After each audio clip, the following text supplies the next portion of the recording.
I've always been in the process. When I was in college, I was in the process of getting my black belt. I was in the process of getting my knee dan, sandan, and so forth. I just drove my training, and when I was told it was time to test, I was going to be ready.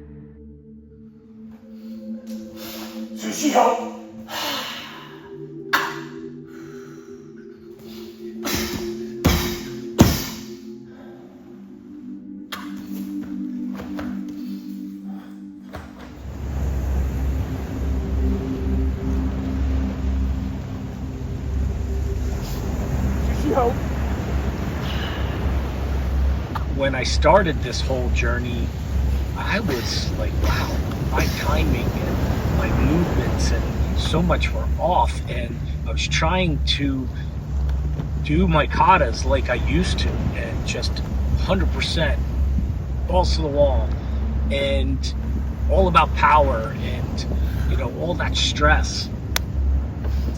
I think I had an epiphany, like, whoa, like I can't do that anymore. And I think I then went down this rabbit hole of, who am I? Where am I? What do I need to do to move forward?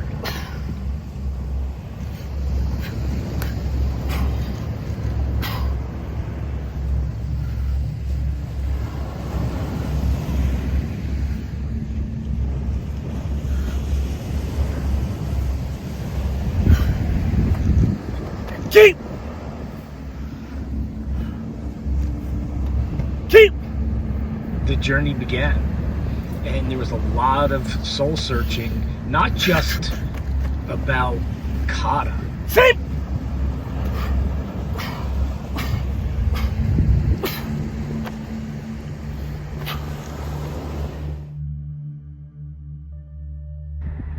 It took a lot to break those old habits, and I was so fortunate that I had the people and testers who went through this with me, who were extraordinarily patient, extraordinarily selfless in their help, in their input.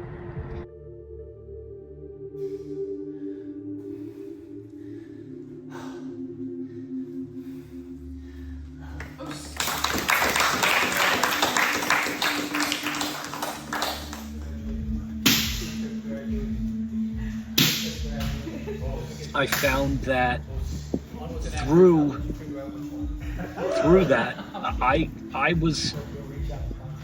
was getting better. I was taking the input and trying to re-brain map and authentically make a change.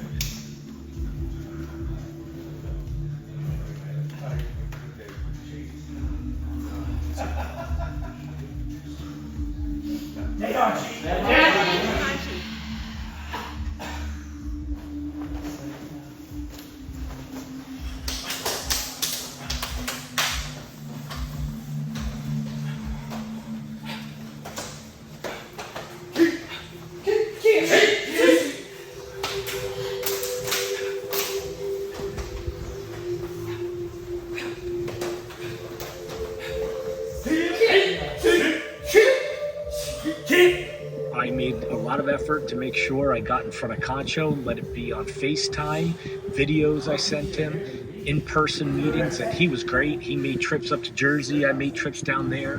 Shuseki and I got together on a few occasions, which was priceless for me. You got to remember too, when you have mentors that you trust and you have faith in, they're not going to tell me to make adjustments that authentically shouldn't be made. And sometimes change is difficult, but that doesn't mean it shouldn't be done. Sushi ho! Sushi ho!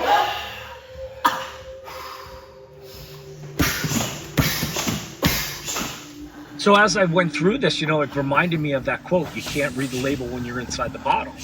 And that's why mentoring and coaching and great people behind you, authentically caring about you and your success, you embrace the cuts, you listen to what they're saying because they are watching you, and they can give you that insight that you just can't make for yourself sometimes because you're so in it. You're emotionally invested here, right? And I think this year, moving, with the Taylors and Chloe's and Jake's and Derek's, and I said, wow, I can't take the contact like I used to, but that doesn't mean that I can't move forward in other ways. Again, being a more thoughtful and better teacher, moving forward with, even a lot of my kata, and just staying healthy and strong and being fit. So I started on this journey of like really letting go of the ego and really just letting myself be okay with saying I'm 56 and I can't do what I did at 26, 36, or 46.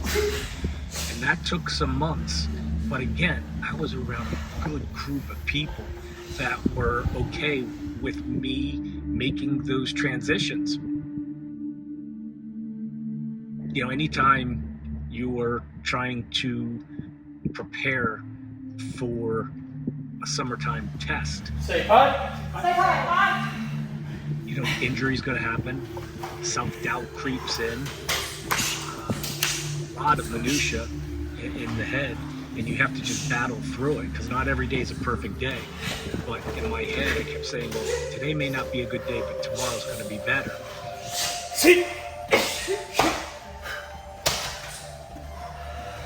This last week, I finally said, hey, I'm where I'm supposed to be. I've done enough.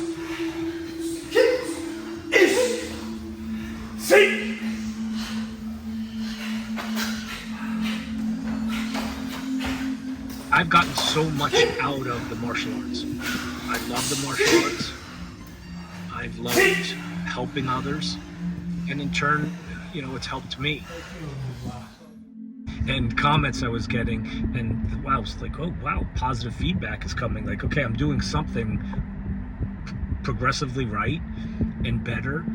And I just felt like, okay, I'm on a good path.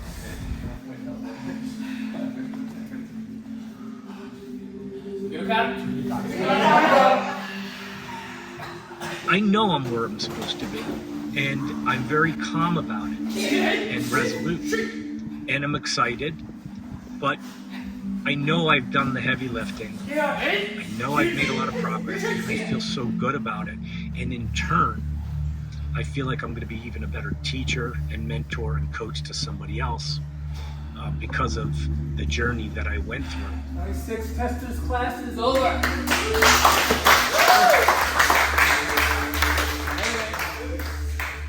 Here we go. The Camino. The passing is This is passing on the court. This is a 1-year trial.